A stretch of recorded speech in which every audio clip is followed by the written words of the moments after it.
Opinions are offered to help educate and inspire you to take health seriously and to ask questions of your own medical practitioners. I'll start by sharing a couple housekeeping items and announcements for the program. This video conference is a live program and is being recorded on different public platforms such as Facebook Live and YouTube.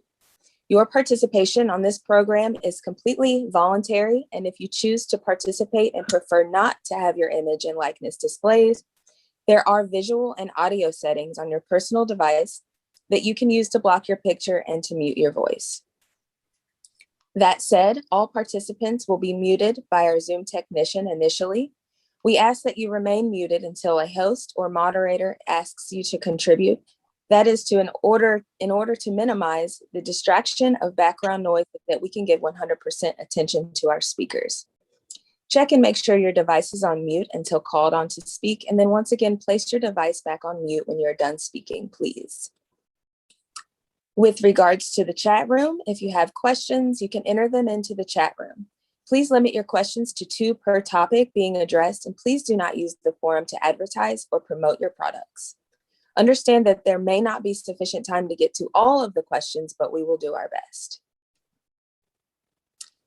Please note that the information communicated on the program is not intended or deemed to be medical or legal advice, and you should always consult your own medical or legal professional for advice and direction pertaining to your particular situation and needs.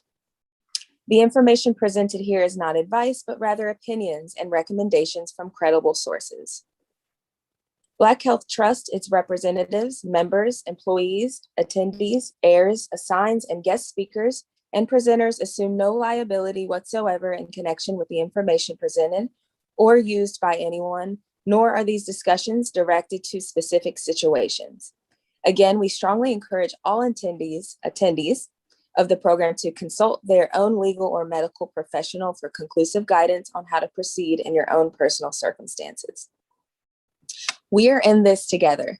If this program has been valuable and interesting to you, please visit the website to learn more about our programming and how you can support Black Health Trust so that we can continue bringing our community outstanding content.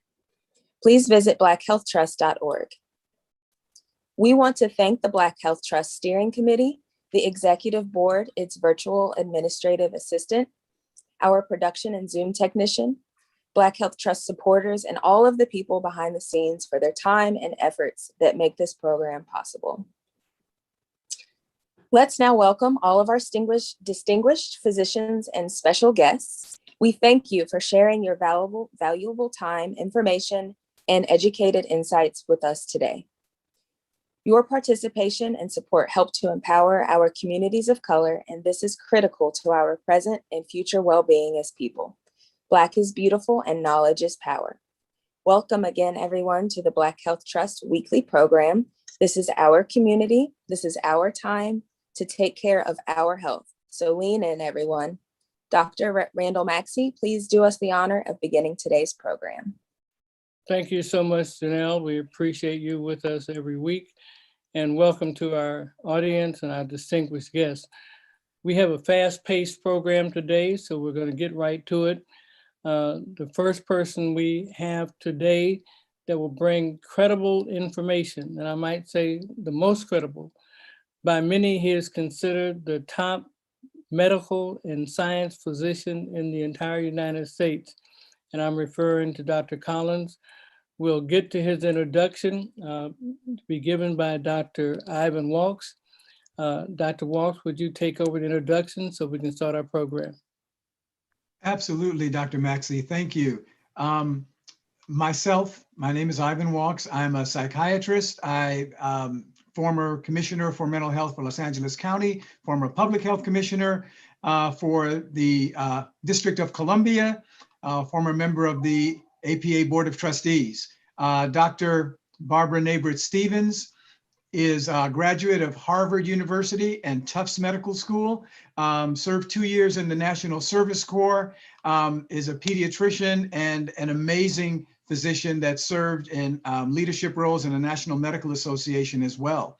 Dr. Randall Maxey, 40 plus years of clinical practice, former head of the National Medical Association. Dr. Maxey has worked in many different countries all over the United States of America, and he is our leader, our founder, and CEO of the Black Health Trust. So Dr. Nabrit Stevens, myself, and Dr. Maxey want to welcome all of our regular attendees. And we have some folks joining us today from other internet television platforms as well. So we have a far-reaching audience today. And why are they all here? Well, because we give credible information, and we have Dr. Francis Collins. Dr. Collins, someone just took my screen away. There we go. Dr. Collins is the 16th director of the National Institutes of Health, appointed by President Barack Obama and confirmed by the Senate. Dr. Collins is the only presidentially appointed NIH director to serve more than one administration. He has spanned the Obama, Trump, and now the Biden administration. Dr. Collins oversees the work of the largest supporter of biomedical research in the world, spanning the spectrum from basic to clinical research. Dr. Collins is a physician geneticist, noted for his landmark discoveries of disease genes and his leadership of the International Human Genome Project, which culminated in April 2003 with the completion of a finished sequence of the Human DNA Instruction Book. Dr. Collins is an elected member of both the National Academy of Medicine and the National Academy of Sciences, and was awarded the Presidential Medal of Freedom in November 2007 and received the National Medal of Science in 2009. In 2020, he was elected as a foreign member of the Royal Society in the United Kingdom and was also named the 50th winner of the Templeton Prize, which celebrates scientific and spiritual curiosity.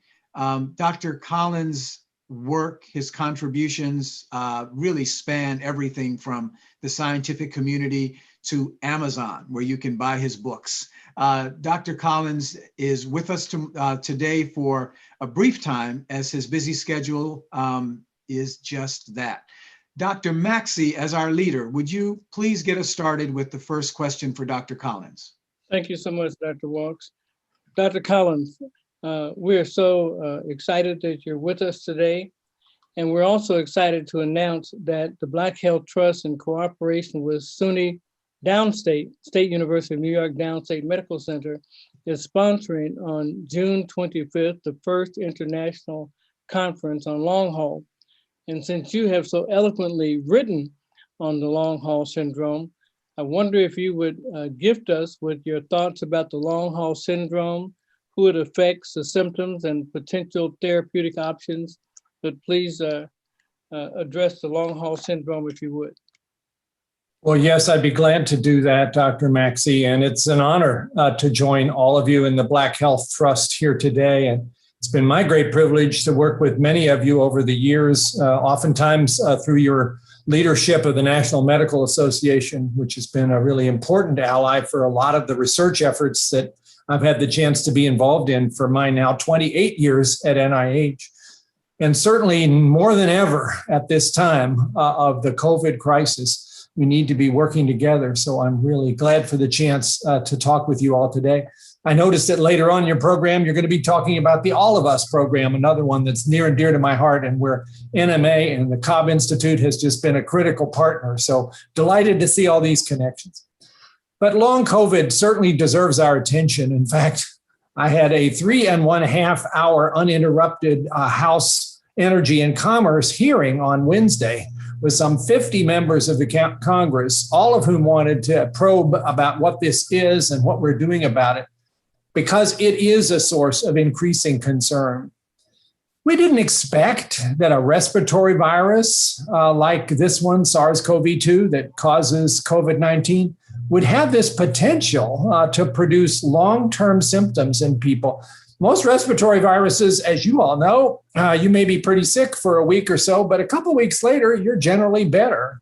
Influenza can knock you out, but it usually allows you to come back. But this particular virus, and actually this was true of SARS and MERS as well, has the potential to lay people low for weeks or even months in a way that we don't really understand.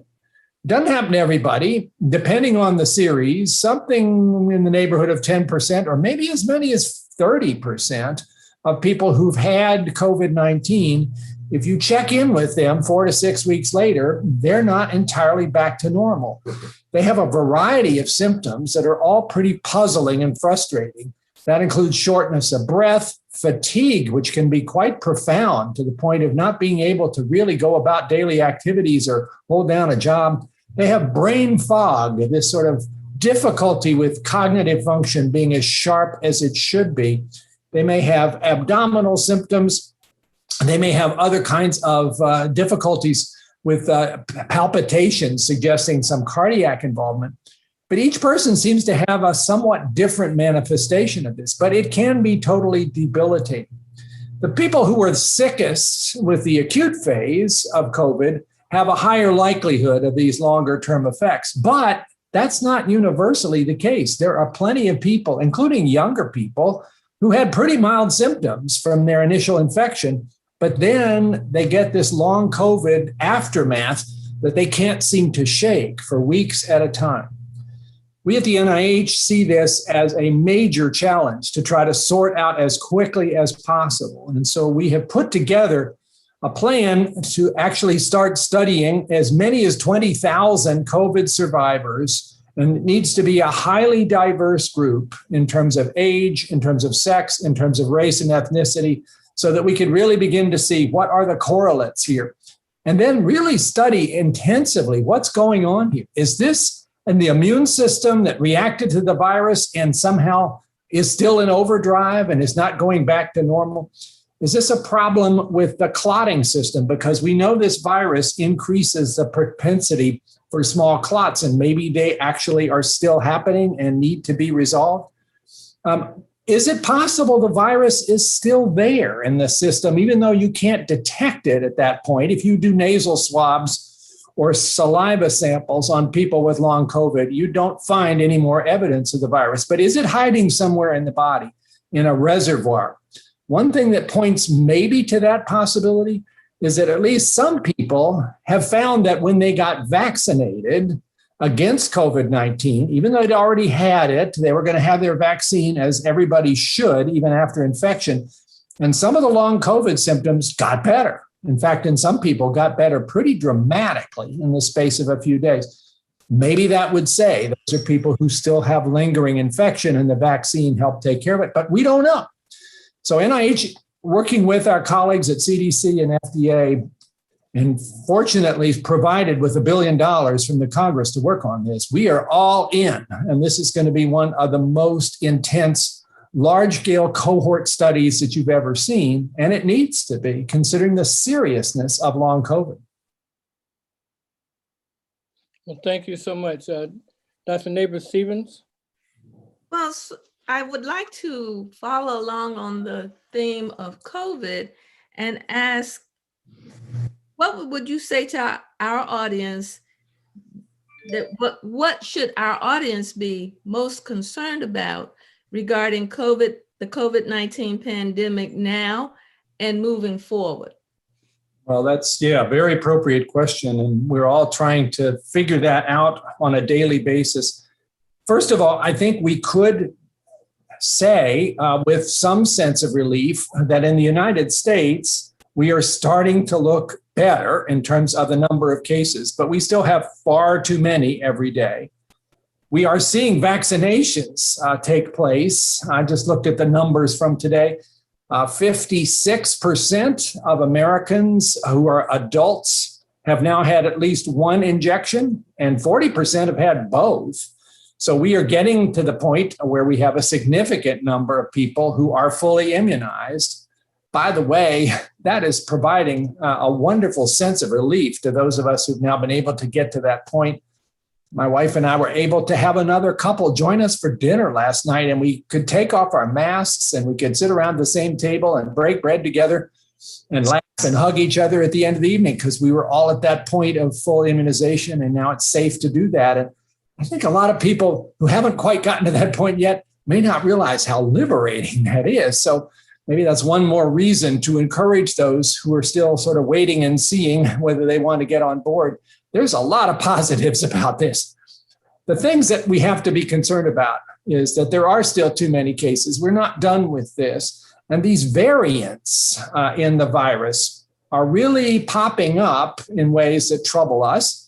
Right now in the United States, about 60% of the isolates of the virus are this one called B117, which is the variant that kind of ran through the United Kingdom in a big rush back in December and January. And now it's running through the United States. And it's more infectious, probably 50 to 70% more, and also more lethal. So another reason for people not to let their guard down. It's interesting also that this seems to be a virus which is less likely to be handled by young people. So young people who have thought themselves fairly immortal and immune to this, that is no longer really the case, especially when you consider that long COVID thing that I just talked about. So one of my concerns right now is we've got to get the message across to young people that they're part of the solution here, because a lot of those 115 million unvaccinated people are young people who imagine that this isn't about them. And if we don't begin to get their attention and encourage those folks to come on board, we may not reach that hoped for herd immunity, which could ultimately send this virus packing, which is what we really want to do. Dr. Walks, you have a question? I do. Dr. Collins, thank you so much for coming and sharing with us today. As you know, our program is primarily focused on our lay audience and some of their concerns. And one of the things that I wanted to ask you about, and this is one of those softball questions, because I know from what you've written, you have a real interest in this. We struggle sometimes with inequities, with cultural and racial inequities in healthcare and in the research part of healthcare and how that translates to treatments and what have you. Can you speak a little bit about some of your areas of focus so our audience can understand that you understand that this matters and this is important? It matters incredibly seriously. Yes, and I appreciate you raising the question, Dr. Walks. Our healthcare system in this country is inequitable in fundamental ways. We see health disparities affecting groups, especially African Americans, Latinos, Native Americans, in ways that are reflective of the fact that healthcare access is uneven and that we have done essentially not nearly enough about that over many decades. We are, I'm comfortable saying, seeing the evidence of structural racism in so many aspects of our country's actions and our institutions. And I'm afraid that affects research as well. Dramatic examples of that, of course, like Tuskegee, like Henrietta Lacks, like other things that have been done to underrepresented minorities without their full understanding or consent. But there are subtle ways in which research has tended to leave people of color out. We are determined to change that now. This All of Us program that maybe will get discussed a little later on, where NMA has been a big partner, now has enrolled 51% of the 300,000 people who are people of color. We've never had a study of this magnitude that was that devoted to diversity.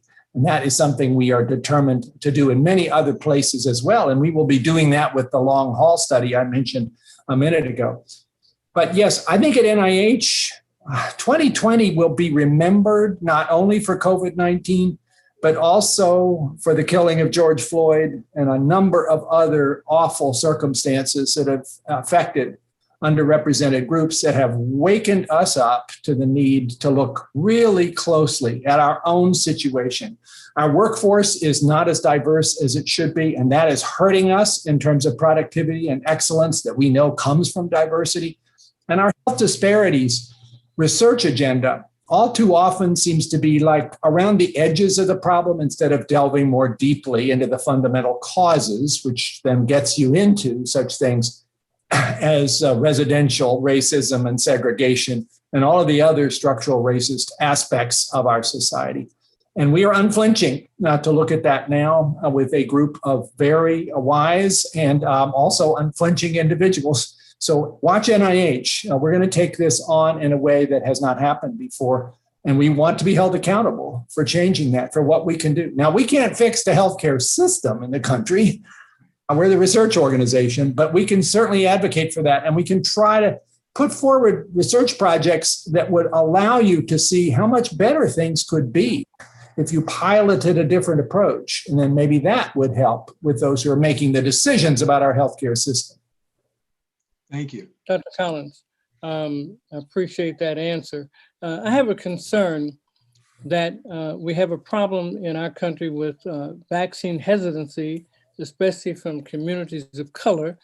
We also know that people who are not necessarily in communities of color, for one reason or the other, are saying they don't want to get the vaccination. And then we know that there are countries outside of the US where they don't have access. I'm concerned that as long as a large group of people are susceptible, that puts us all in danger. Would you discuss how this fits into the herd immunity concept and what it is and how we're thinking about approaching that? Yes, I will, Dr. Maxey, and this is a source of considerable concern. I've been trying to understand this concept of vaccine hesitancy better, because it did seem mystifying that when we have vaccines that have been shown to be safe and effective, that there is such a reluctance to take advantage of it. Certainly the rest of the world looks at the United States and wonders what in the world is going on over there. That's the country that actually has the vaccines that many other countries are longing for. And yet we seem to have lots of people who are like not ready to roll up their sleeves.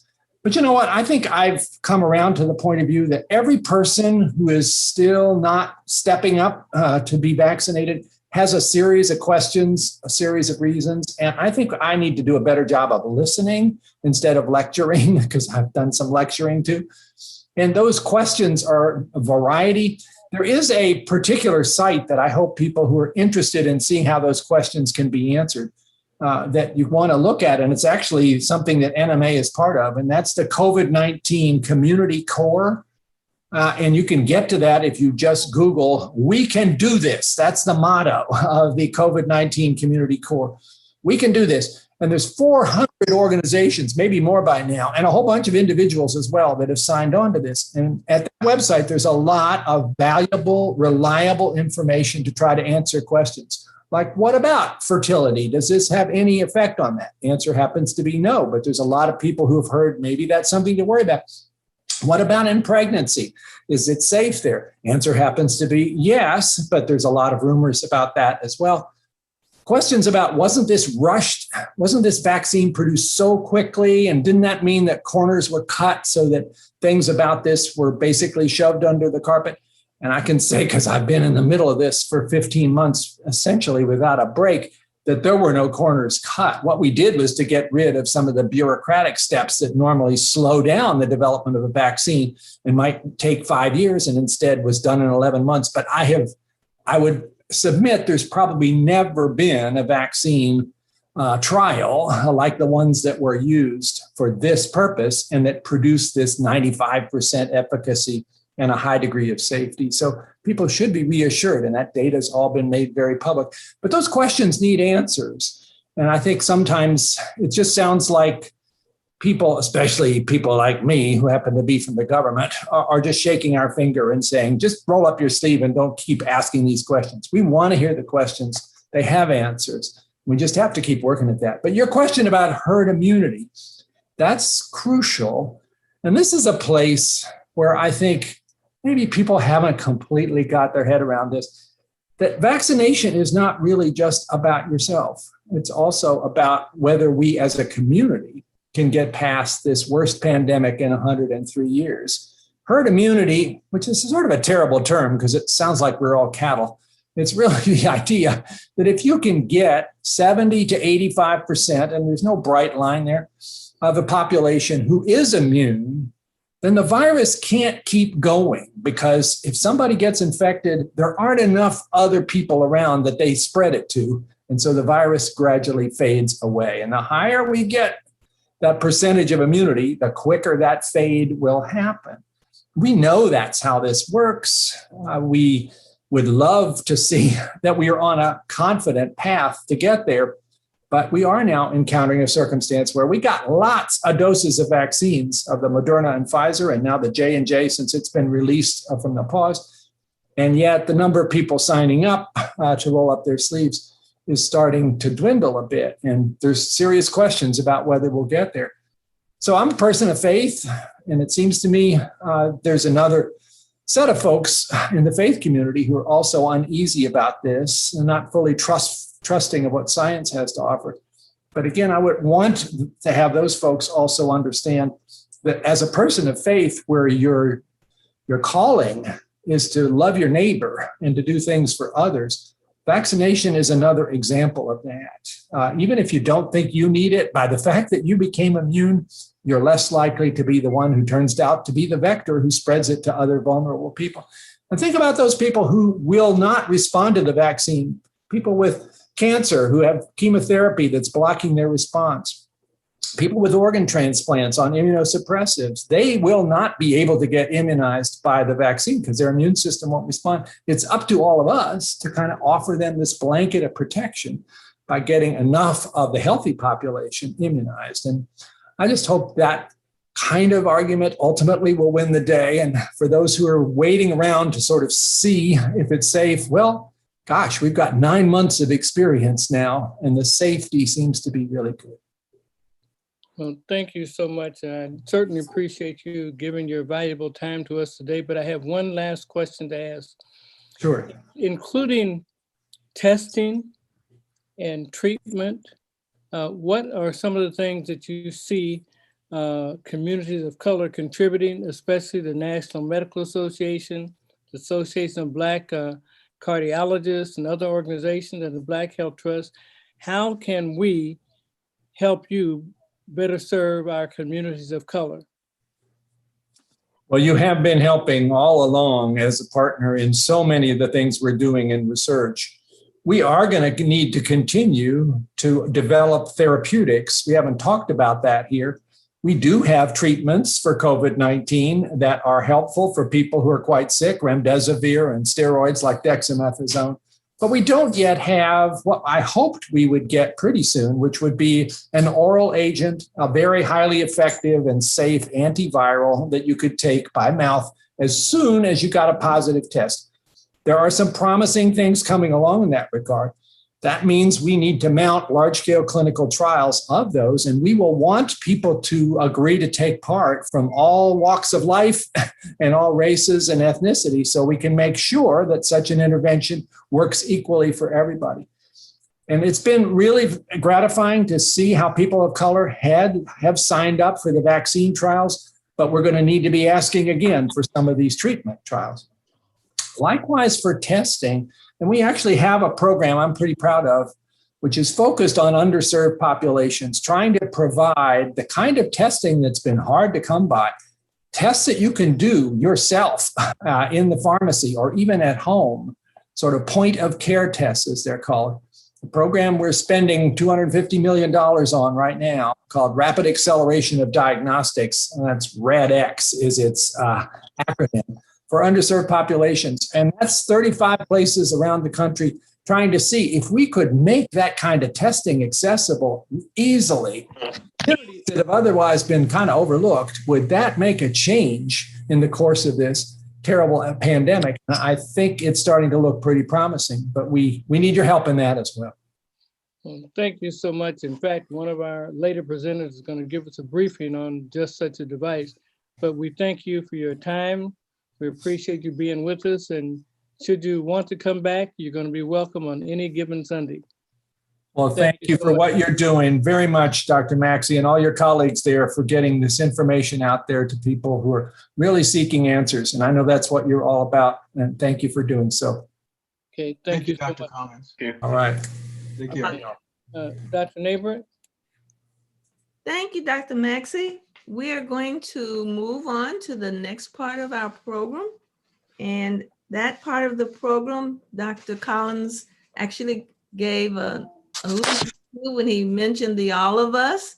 I'm going to introduce the co-producer for this part of the program. Dr. Motley. Next. Okay, let's go with Dr. Motley. Hold on, Dr. Morgan. We're coming back. Okay, could you put up Dr. Motley's slide for me, please, Simon?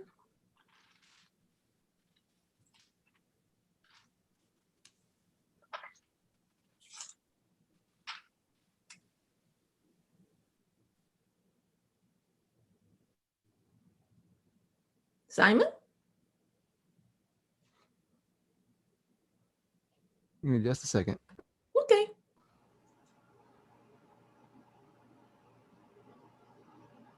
While that's coming, our next presenter is Dr. Motley. I don't think that's my slides. It is not. You are. I have Dr. Motley's intro slide. Dr. C.F. Motley, MD, PhD, Principal Investigator and Project Director of Cardiometric Medical Systems, LLC.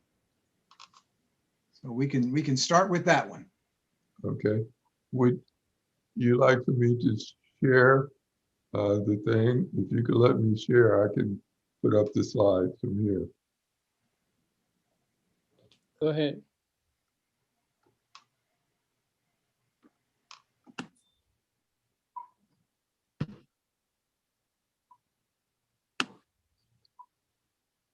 While Dr. Motley is beginning to share his screen, he's also one of our key folks that we work with in putting our programs together during the week. So anything that goes right on Sunday, we can give Dr. Motley part of the credit. Anything that goes wrong, I think Dr. Maxey and I take that. Good afternoon, everyone.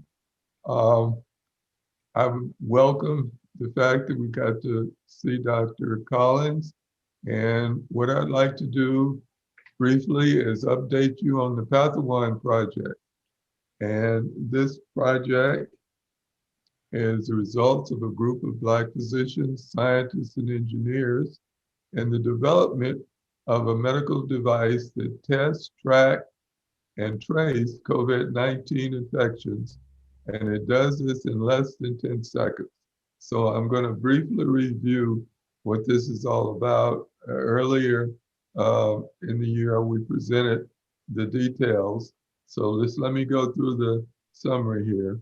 First of all, the overall purpose of this device is to form a worldwide genomic surveillance network, a network that would allow you to track, trace, and test anyone who has a device. And that, if that had been present at the beginning of this pandemic, we would have been able to control it quite well. So here we go. It's rapid. You can get your results in less than 10 seconds over your smartphone. It's reliable. It's based on well understood and well implemented micro-Raman spectroscopy, which is just a way of fluorescing a microorganism or any other molecular element and getting a spectrum that is a pattern of what this chemical organism is all about. It's not sequencing, it's nothing like that. It just gives you a unique spectral pattern. It's repeatable because humans are not going to analyze the spectrograph. It's going to be done by artificial intelligence pattern recognition. It's reprogrammable, and this is very important.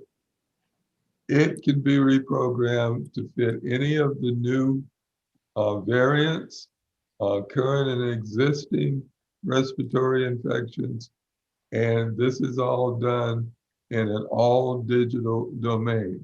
There are no chemicals involved. This is strictly a digital process. It's reusable. The device can be used over and over and over again. The only limitations to the device use is you may have to replace the batteries. It's secure. Our software and our AI systems ensure HIPAA compliance so that the user's data is not sent all over the world. The device looks like a rather thick tongue depressor. So you see it to scale right there next to a smartphone, and it is operated totally from that smartphone. It is specifically designed for at-home diagnosis, point of care testing. Wherever you are, you can take it with you and test as often as you see fit.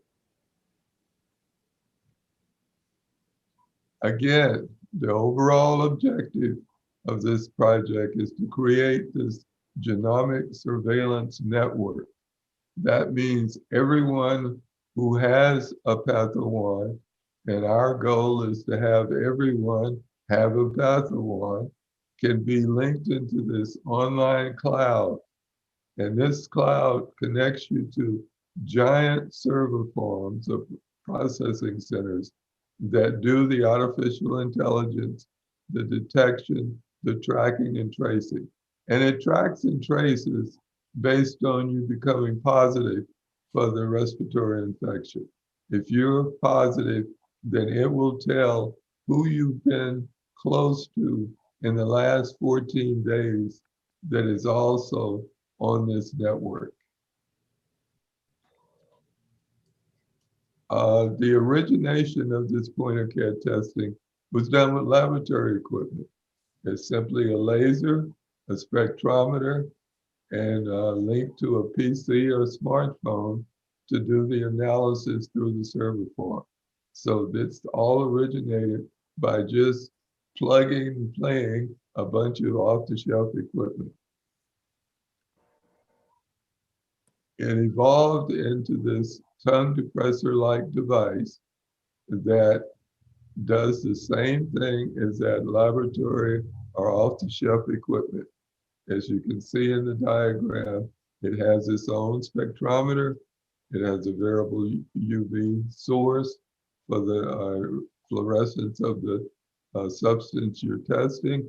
In our case, it would be pointed to the ACE2 receptors in the back of the oral cavity, and all Bluetooth linked to your cell phone. The concept is fairly straightforward. You take the laser light and you have to pick the right wavelength to irradiate the sample surface. In our case, the ACE2 receptors. You get scattered light from that surface in the form of Rayleigh scattering or Raman scattering. You see the two graphs below. This is for the dengue virus. A is a normal person, no problem. B, they have this dengue infection, viral infection. As you can see, it's real easy to distinguish between the normal person and one with this virus. Now, normal, everyday people are not going to be able to read spectrographs.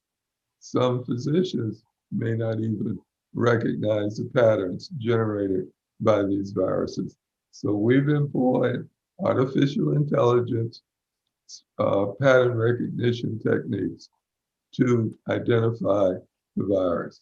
And all of this is kind of what I would call in the weeds type technical information. But what it amounts to is software looks at that spectrograph. And looking at that spectrograph, it implements the types of things we do as humans, from the visual to the cognitive part of identifying when a pattern is synonymous with an infection that we know. Now, the great part of this is it's all reprogrammable. As we get variants, as we get other things that are harmful to us, we simply reprogram the artificial intelligence network to recognize those specific variants or new pathogens. We would like to announce that in the month of May, we will be launching a reward-based donation crowdfunding campaign. The neat thing about this campaign is not only does it give us funding to do the early phases of clinical trials and building prototypes, it also is a recruiting mechanism for people to participate in the clinical trials.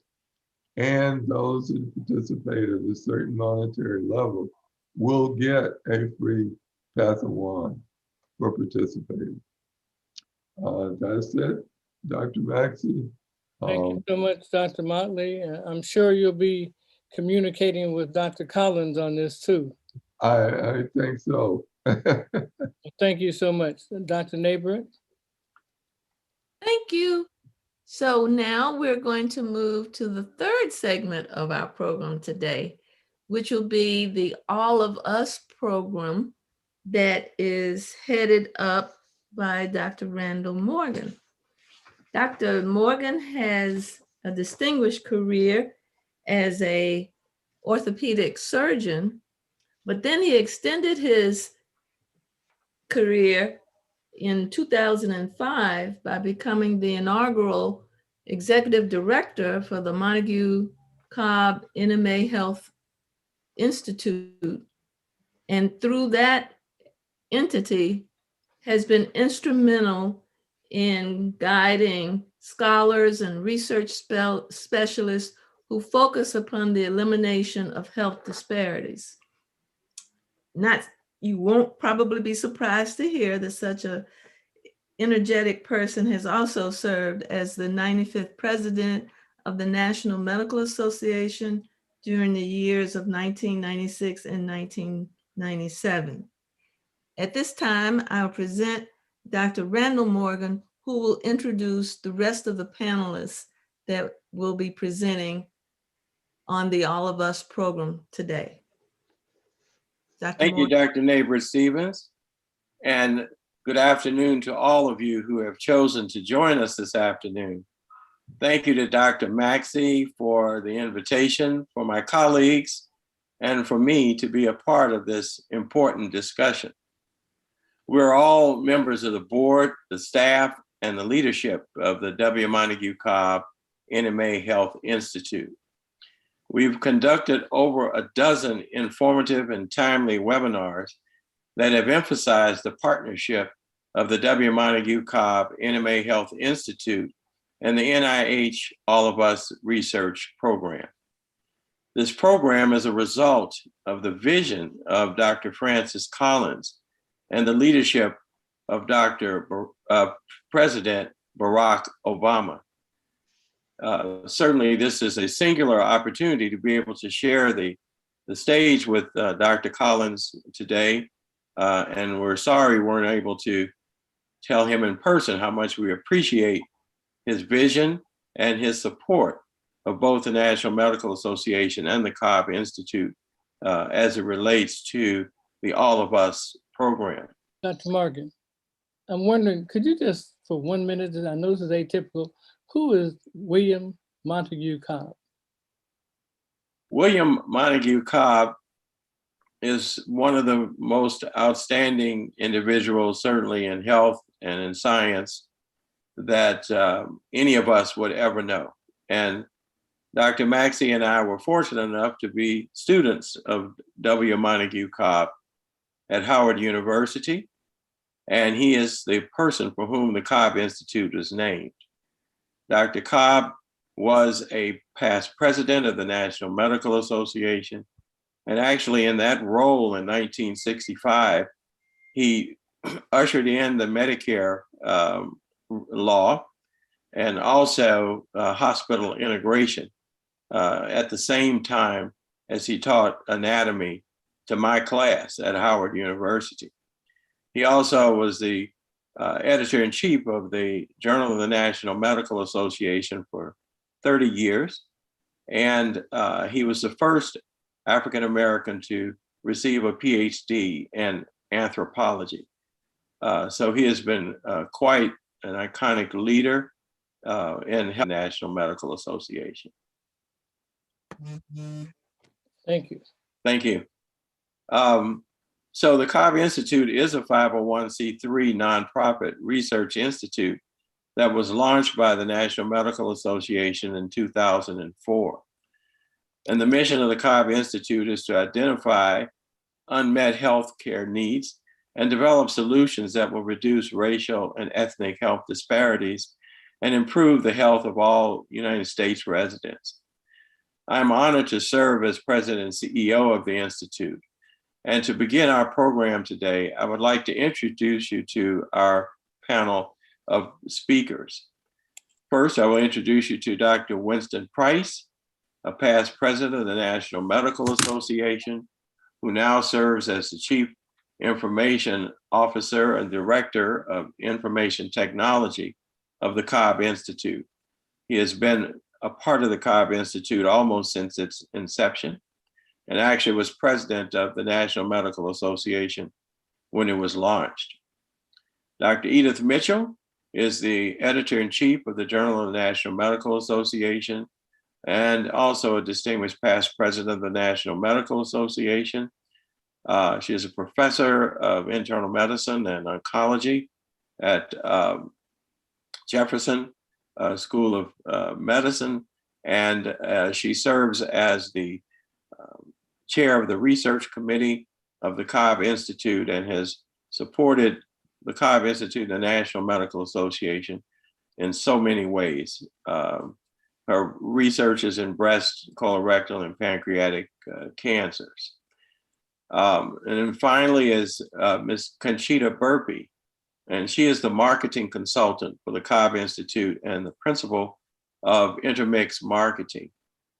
She has served as a consultant for the Cobb Institute for the All of Us research program engagement for the past 4 years.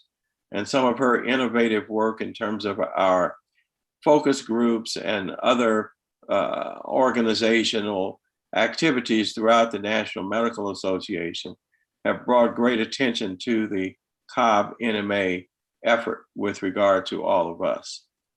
So I think we will begin with the comments of Dr. Winston Price, and we will move forward. And so thank you again for allowing us to provide an update for you about the All of Us program. Thank you, Dr. Morgan, for that introduction, and thank you to Dr. Maxey and his staff at Black Health Trusts. I've been able to participate in a number of your webinars and find the information very helpful and the outreach very important for our community. If we can bring up our first set of slides, we're going to talk a little bit about All of Us, but we're going to focus on children and its impact on our nation with regard to COVID-19. And as you can imagine, children have been singled out with regard to some of the impact of COVID-19 as it disproportionately affected children as well. But as we get into the phase of addressing the recovery from this pandemic and the vaccines, it presents a unique situation for us because children are not yet in the group of individuals who can receive the vaccine. And so different from the HIV issue that we faced, where there was not a vaccine for any of the individuals, we still had a lot of the focus on the adults, but children, particularly as infants, were affected by HIV because of the vertical transmission in the mothers. But this particular disorder that we're dealing with in COVID-19, we have a subset of the population who are not eligible for vaccines. And there's been a lot of discussion, as you can imagine, over the last several weeks about the safety of reopening the schools, of getting the children back into the normal environment.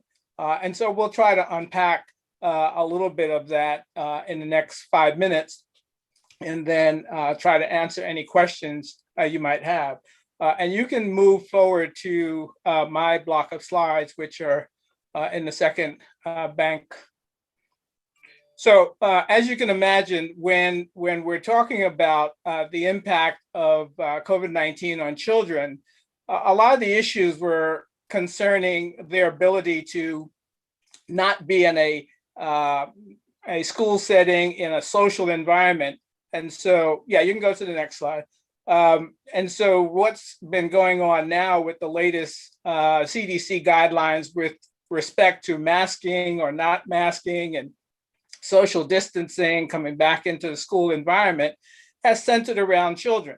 And the reason for that is, while we understand that children have been affected, particularly BIPOC children, disproportionately, they don't represent a large number of the deaths with regard to COVID-19.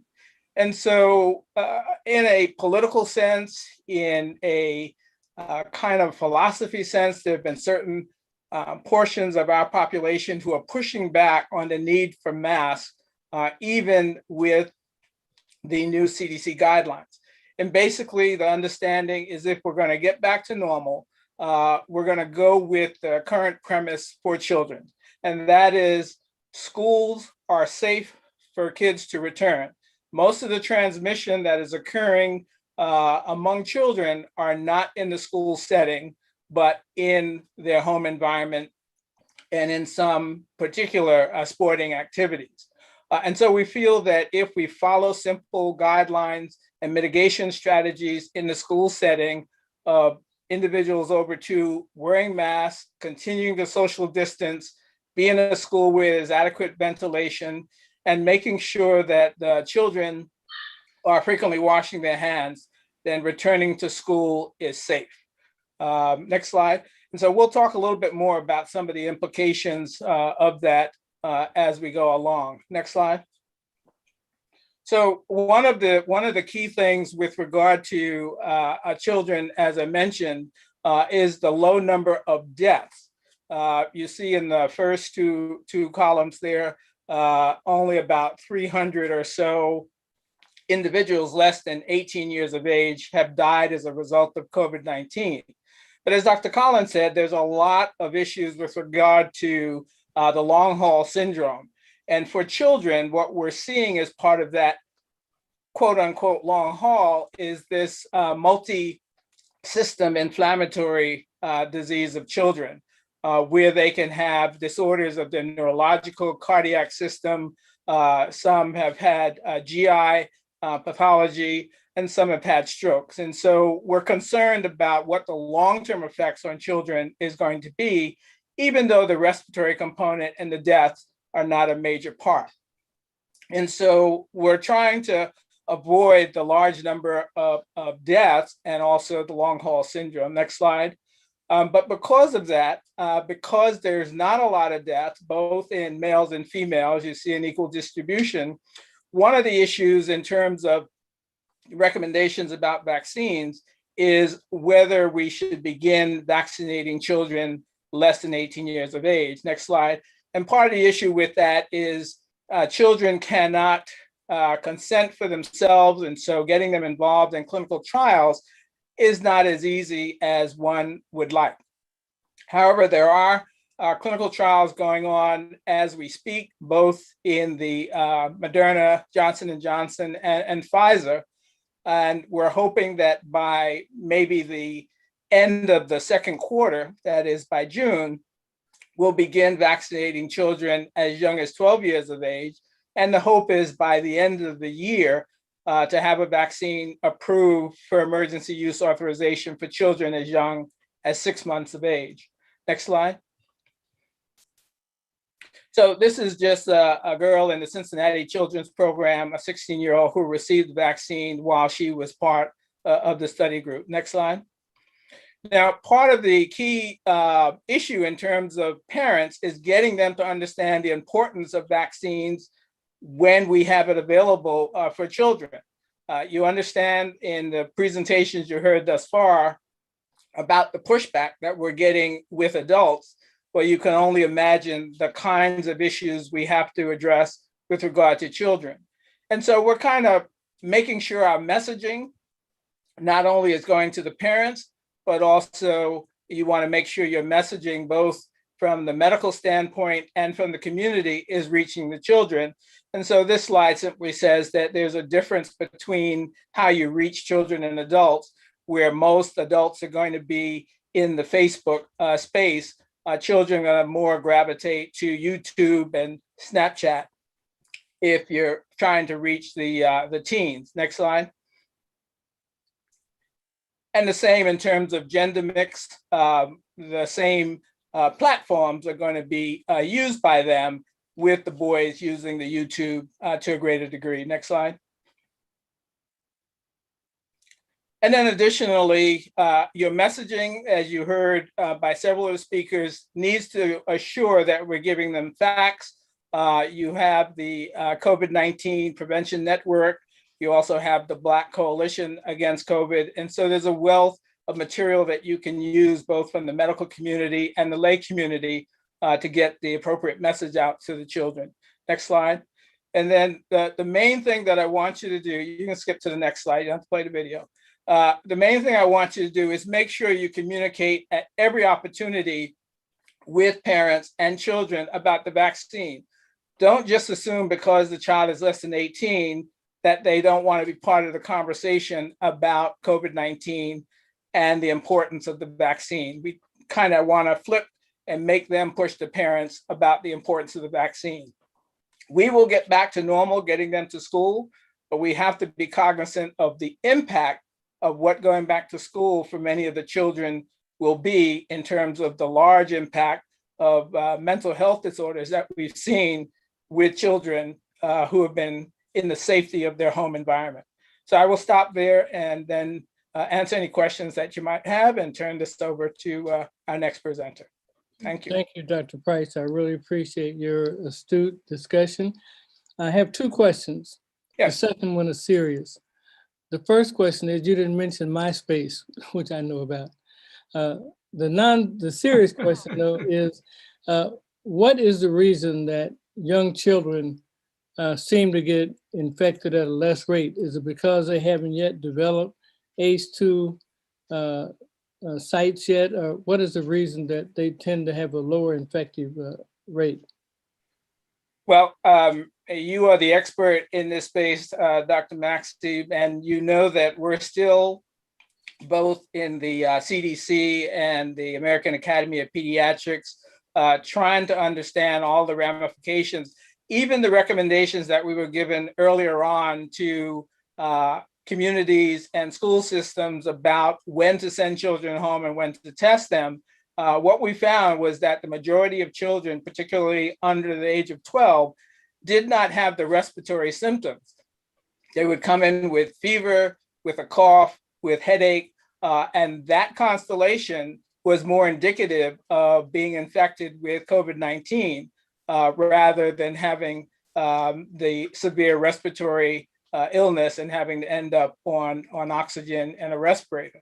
But I think what you're alluding to is why they're not doing that. We're still looking at some of the research that's coming out of CDC and NIH, and that's why the All of Us program is important for us to get more researchers from the minority community to look at these cohorts and see if we can come up with answers that we can provide for our community. Okay, and before Dr. Neighbor and Dr. Walks have further questions for you and in the chat box for Dr. Motley, in some reading I did, it said that the ideal vaccine may not be the IM route or the intramuscular route, but the ideal vaccine when it's developed would be nebulized and taken into the lungs. Do you have any thoughts on that? It's interesting you say that. On our family call, my brother and I were recalling going for our lining up for the polio vaccine. many years ago. And I think that what we found with the flu vaccine, the intranasal flu vaccine, was while we got the initial group of kids who wanted to get that because they're afraid of a needle, on follow-up years, they did not want the intranasal vaccine. They complained that it was more injurious to them than getting a simple shot. It would make sense that it's a respiratory illness that an intranasal aerosolized vaccine would work, but that's up for debate. I'm waiting for the research to tell us. Dr. Neighbor Stevens and Dr. Walks, you have some questions or issues? Well, I had just, I would like to ask Dr. Price his take on the double-edged sword of using social media for the younger kids to disseminate the information. Now, that's assuming that, the information that is disseminated is correct and appropriate. But if they're there, they're going to be exposed then to information that is not correct and not appropriate. So how would you say advise parents on how to manage this double-edged sword? Yeah, excellent question. And the issue that we're faced with is more children have been increasing their screen time during the pandemic.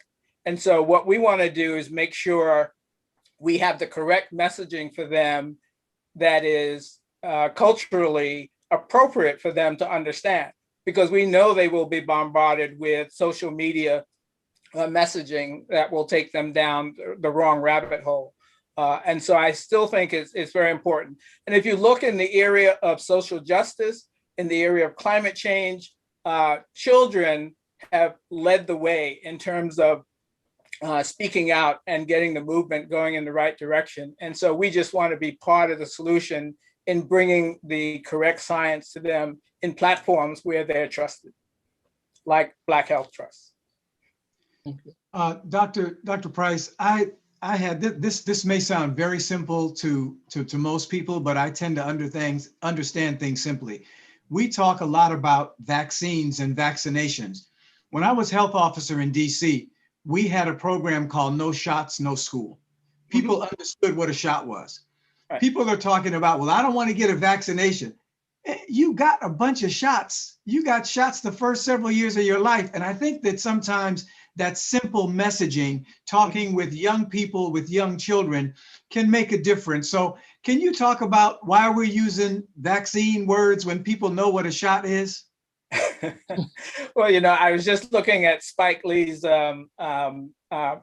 advertisement that he has to encourage the vaccine and talking about this block is ours, get your shot. It's going to protect us. You're quite right. And in your area of expertise, Dr. Walks, following you when you were in DC, the thing that I didn't hear come out from Dr. Collins, although he said he couldn't change the healthcare system, but we're going to come to that point, I think, sooner than later, is a mandatory COVID vaccine. We've taken every other major illness that was causing a disruption of our healthcare system and causing tremendous death and morbidity. And we said, you know what? In order to protect our communities, you need to take this vaccine. And we just have too many idiots in our system. One of which I just heard about in Florida, where this company said anybody who is vaccinated for COVID-19 would not be eligible to be hired. I mean, how disruptive is that to the messaging? So I would hope that you and Dr. Maxey and Dr. Williams and Dr. Mitchell and all of the other powers that be will push for legislation to say we need to protect our communities, and whether you like it or not, this is a mandatory vaccine. And if you want to opt out, then you bring medical indications of why you cannot be vaccinated. I think that's the only way we're going to get to herd immunity without losing people unnecessarily. Thank you. Thank you, Dr. Price. And Dr. Motley, I'd like to share a question that was in the chat to you. The question, and it's a really good question, I think. How early in the course of infection can the Pandawan be used to detect illness? As soon as it's present in the ACE2 receptors, we can detect it. And recently, our optical physicist has come up with some pieces of glass, to be quite honest, that amplify the Raman scattering another tenfold. And that means that as soon as the infection hits the ACE2 receptors, we irradiate it and we'll start to see the fuzzy lines in the spectrograph. It won't be a nice clean pattern. Well, in with all due respect to your response, which I think I understood, let me say it back to you for the benefit of for the audience. As soon as the virus has attached to the cell, to your cells, and are then able to be taken into the body, that's the attachment to the A2 receptor. As soon as that process has initiated, you're saying the Pandawan then can pick up the presence of the virus. Correct. Thank you. Thank you. Dr. Morgan? Thank you. And so our next speaker will be Dr. Edith Mitchell. And her slides, I think, are the first in the group.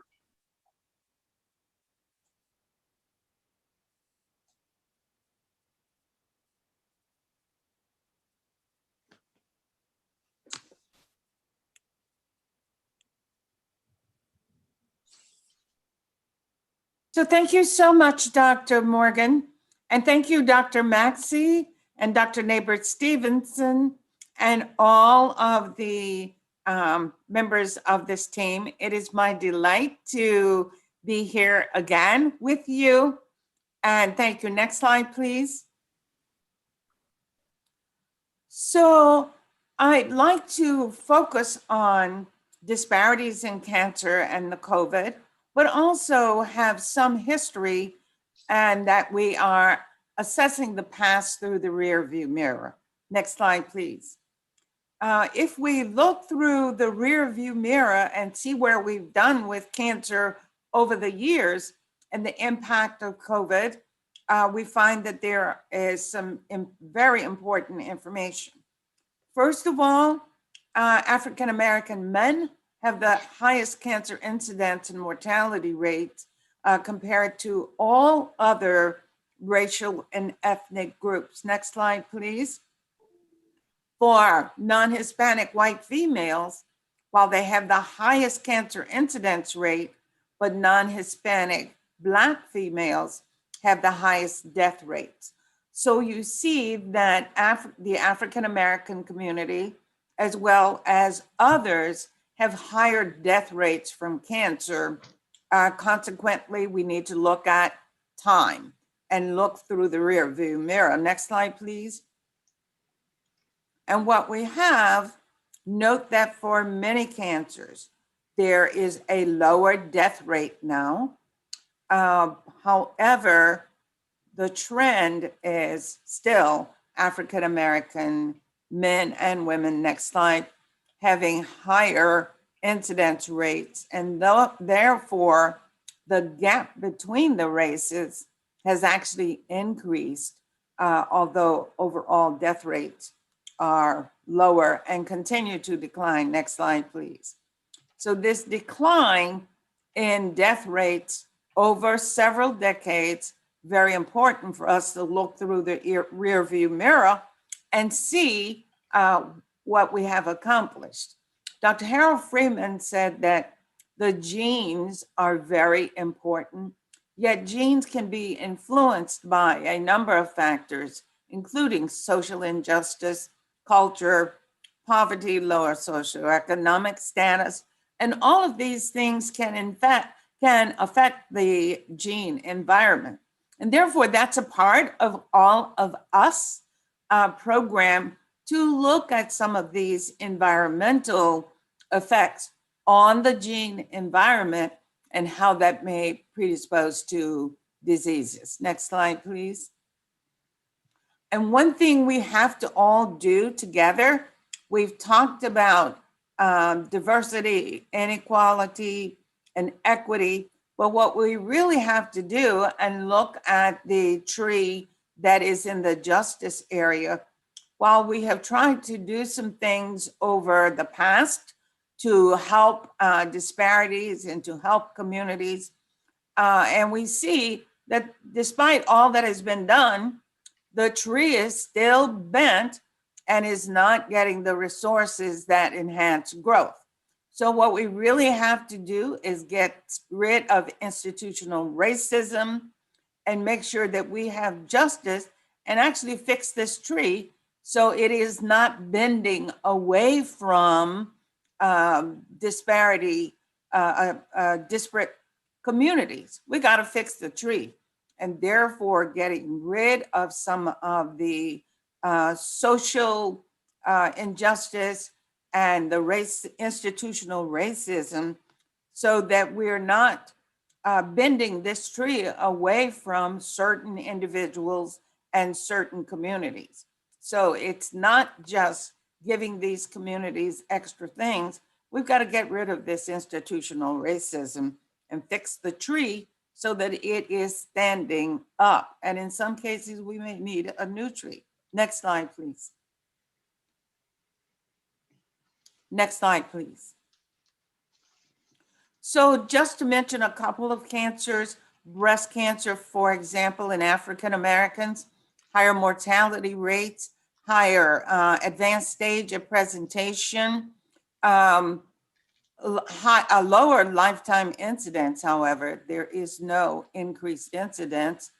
Younger age in women developing breast cancer, and an increased frequency of tumors that spread very rapidly in the body.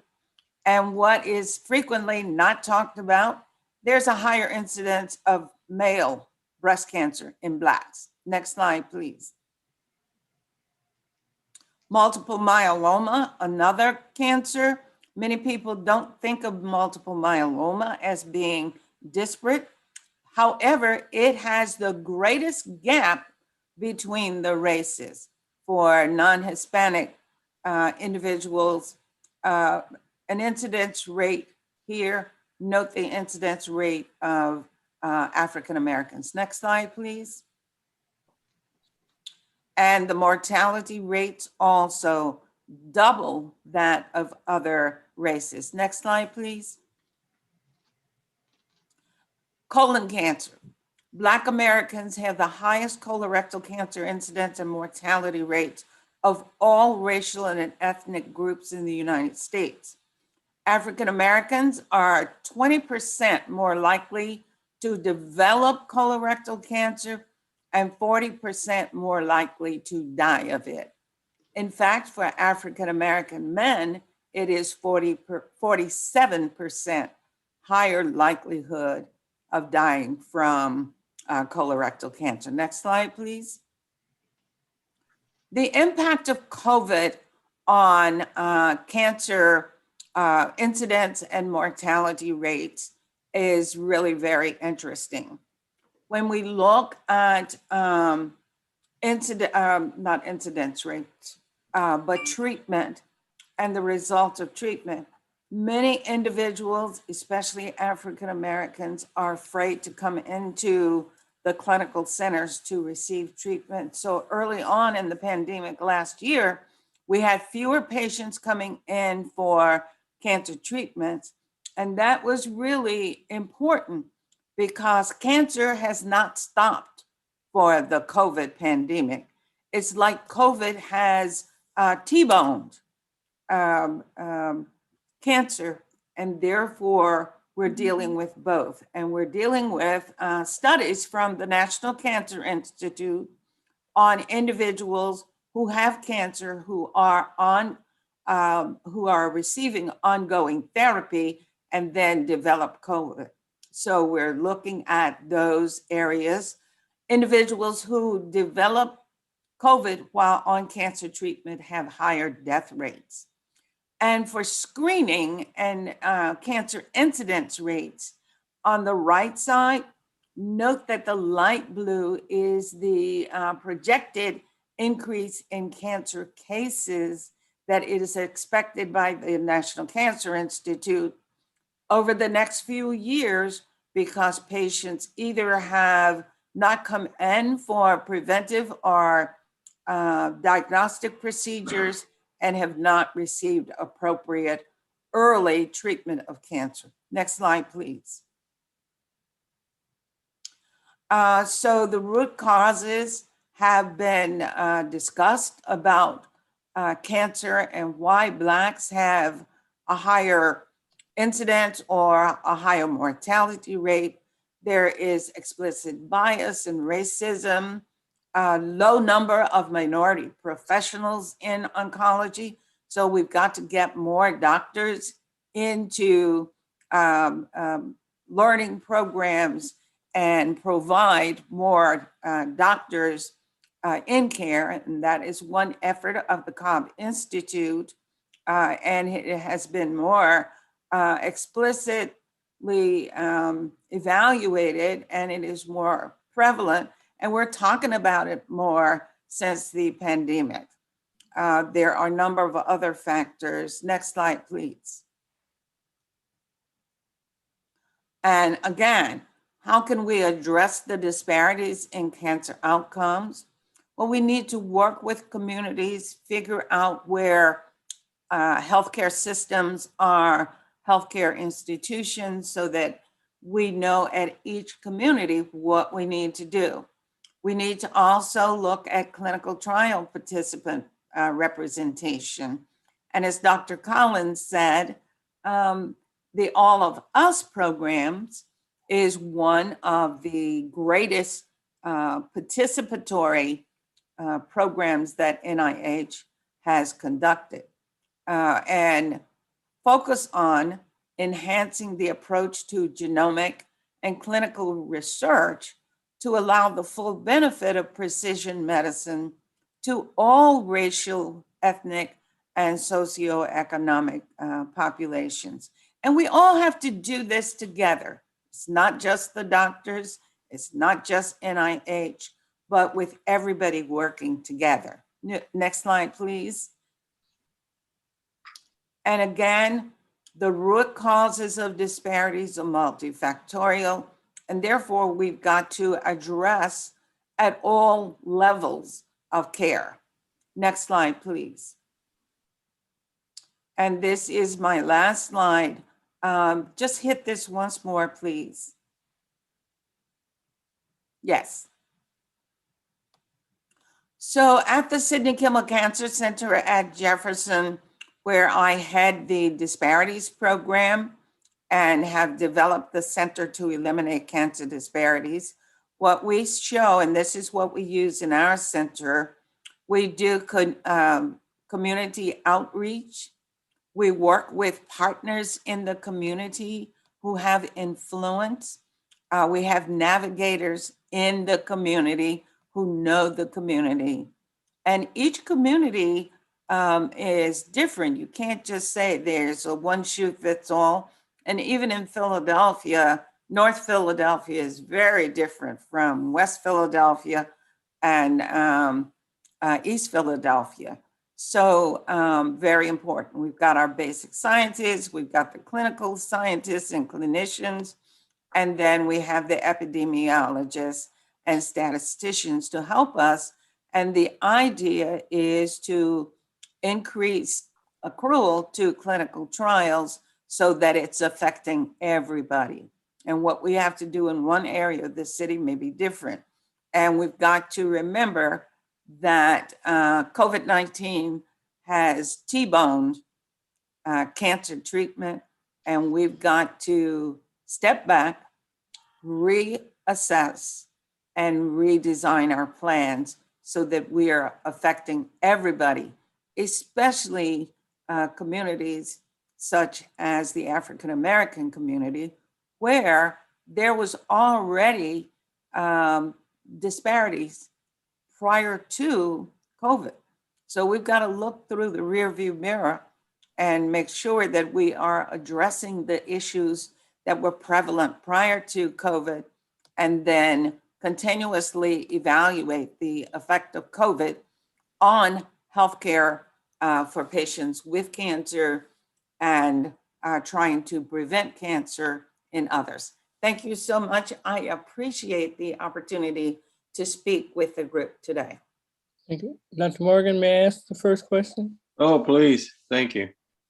First of all, Dr. Mitchell, I really appreciate you coming, and I always think when I talk to you, I'm dipping into a deep well of knowledge in general. And as I say the word general, most people don't know you are a general in the Air Force. And I'm still following that North Star that you talked about.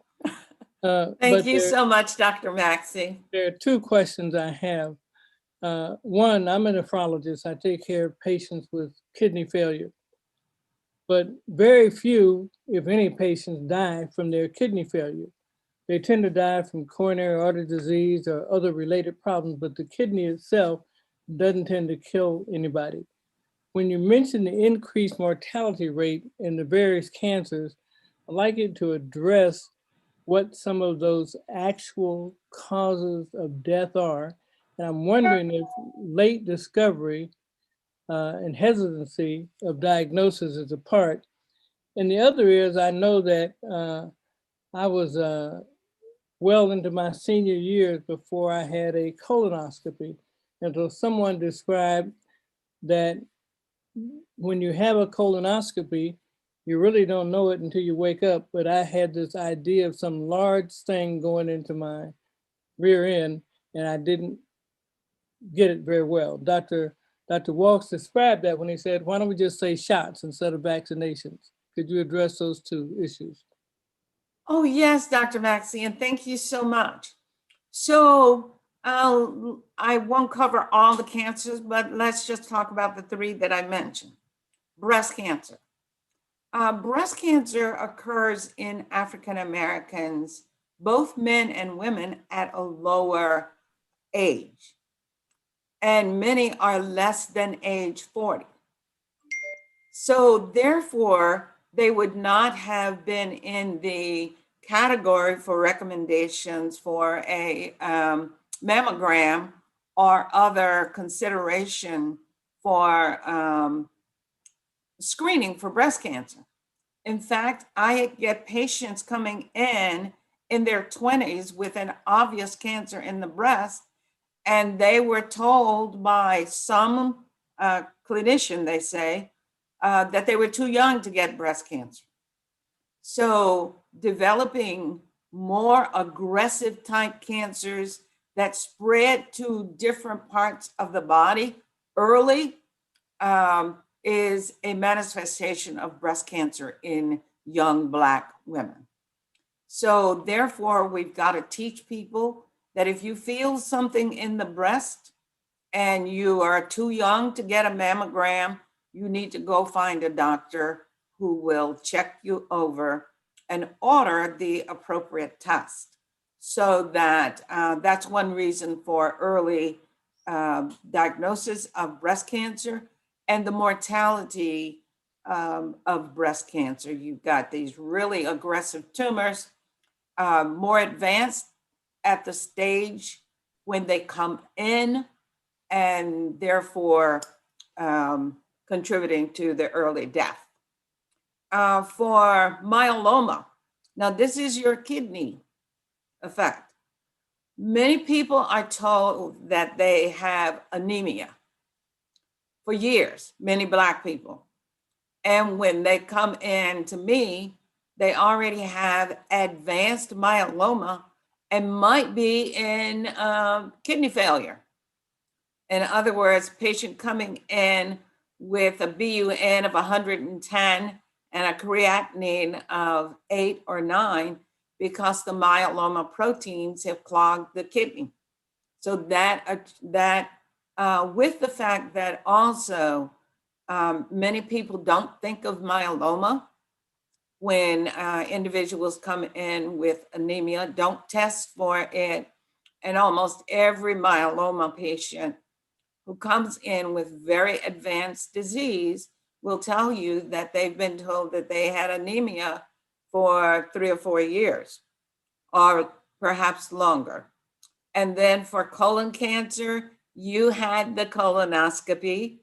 Not everybody needs a colonoscopy as the initial process, and there are other screening tools that have 95% efficacy to say that you don't have a colon cancer.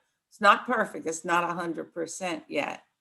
And if those tests are positive, then you go on to a colonoscopy. There are not enough colonoscopy centers in the United States to give everybody a colonoscopy initially. So those are some of the most important reasons for Blacks having higher mortality rates, because they don't avail themselves, or the healthcare doesn't offer them the screening tools that will allow us to find the cancers early. And of course, if you find the cancers early, the treatment has better outcomes. And in the colonoscopy, if a polyp is removed, that polyp will never develop into a cancer. So it actually prevents cancer. Thank you so much. So, Dr. Mitchell, this is Dr. Morgan. We certainly, as you know, have been very involved in the All of Us program, research program. Mhm. And could you explain to the audience how important the All of Us program is around early detection of cancer, and also in terms of family history and those kinds of issues that we feel connect all of us and the importance of enrolling in All of Us to cancer? Yes, absolutely. Precision medicine is very important. And we thank former President Barack Obama for setting up the program. And at the time that he organized it, or described it in his State of the Union address, he said, "I'm putting Joe in charge." And Joe, of course, was the former vice president and is now President Biden. So for many individuals who are at risk of cancer, it is important to define any processes that contribute to cancer in individuals and can serve as preventive factors. And one of them, as I pointed out in my slides, is the gene. And the gene, a person's gene, those that you receive from your mother and father, can be changed by where you live, what you eat, and a number of factors. The All of Us program is remarkable. And I think it's so important. It was the brainchild of Dr. Collins, who was here earlier. And what it does is allows individuals to get information about their genomic profile, what your body is made up of, and the genes that your parents have given you. It can also find and detect changes that might have occurred from carcinogens, smoking, other carcinogens in the air. And therefore, All of Us is so important, because when you sign on, you're going to get some information back about you that's very important. And one of the things that is potential is that you find out that you have a family history of and a risk of certain cancers, and you've got those genes. Important. understanding if there are genomic changes from carcinogens. Smoking is the most frequent carcinogen contributing to death. So finding out all of this information before there is ever disease is really important. And as I said, with the multiple myeloma, it could tell you if you are predisposed to myeloma. So we don't have to wait until patients come in with kidney failure from the myeloma proteins clogging their kidney. These are just a few areas. I haven't named all of the disease processes that you can get information from all of us. And it is so important thus to avail ourselves of the opportunity. And it was really interesting. My sister and I both signed on, and our profile came out just the same, what our family history was and what risk we have. So it's so important. I recommend that everyone sign up, get some information about it first, but consider signing up for the All of Us program because you can get some extensive information. And we'll have a slide at the end that will give you the information on where you can sign up. But if you don't see that, just Google NIH space All of Us, and it'll come up on your search. Thank you, Dr. Mitchell. And to conclude our discussion today, I'd like to introduce Conchita Burpee, and she has been charged with helping us to engage with our communities, both our providers as well as potential participants in the All of Us program. And so she would like to share today some of the experiences that we have had during the past 4 years with the Cobb Institute and what some of our goals are going forward to be able to support this important program. Conchita? Thank you, Dr. Morgan. Good afternoon, everyone. First slide. No. We're almost there. Okay. One of the things that resonates in my mind in conducting multiple focus groups for the All of Us program and the Cobb Institute among physicians from various disciplines was a quote from a physician from Detroit. And I'll never forget it because it's so true. He said, it's not the message oftentimes, but it's the messenger. And in communities of color, it is certainly true. When it comes to health, physicians are a powerful ecosystem.